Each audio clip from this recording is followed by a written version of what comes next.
સહકારી મંડળીઓમાં ડિરેક્ટોરેટની કરાયેલી કાર્યશૈલીને લઈને મંત્રી મુકેશ પટેલનું દર્દ છલકાયું છે।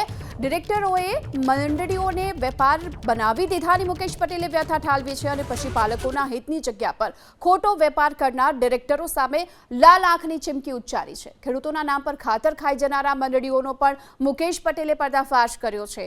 ખેડૂતોના હકનું ખાતર ગેરકાયદે ઉદ્યોગોમાં પહોંચાડનારને મુકેશ પટેલે ચીમકી આપી છે અને કેટલાક ડિરેક્ટરોએ અંગત સ્વાર્થને ધંધો બનાવી દીધો હોવાની વાત મુકેશ પટેલે કરી છે। આ સાથે તેમણે એ પણ કહ્યું છે કે ડિરેક્ટરોના અંગત સ્વાર્થથી સભાસદોને નુકસાન થઈ રહ્યું છે। કેટલાક ડિરેક્ટરો તો મલાઈ ખાઈ જાય છે અને આ સાથે જ સુરત ડિસ્ટ્રિક્ટ કોઓપરેટિવ બેંકની સાધારણ સભામાં મંત્રી લાલઘુમ જોવા મળ્યા। બિચારો દૂધ બની પશુપાલક સવારનો દૂધ માટેને ઘાસચારો લેવા જાય અને લઈને આવે, બિચારો મહેનત કરે, દૂધ દોઈને ભરવા જાય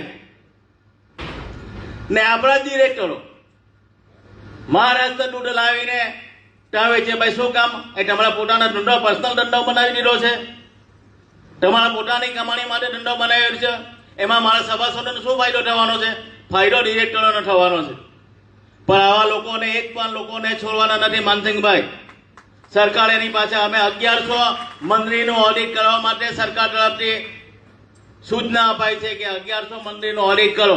જ્યાં પણ આવી મંત્રી બહારથી દૂધ લાવતી હશે એ મંત્રીનો જે પણ વહીવટદાર એને દૂર કરો। આ રીતના શાસન થાય। આપણે સુમૂલ આપણે એટલા માટે કહ્યું છે, આપણા ત્યાંના પશુપાલકો ત્યાં પોતાનો ધંધો કરે અને સારી સક્ષમતાથી દૂધ ભરે, એના પોતાનો રેટ મળે અને આજે એને બિઝનેસ બનાવી દીધો છે। તમે જુઓ આ બધું ક્યાં સુધી ચાલે? દરેક વસ્તુની અંદર ઘણી મંત્રીઓની અંદર જોઈએ છે। મારી પાસે 2-3 મંત્રીના રિપોર્ટ પણ આવ્યા હતા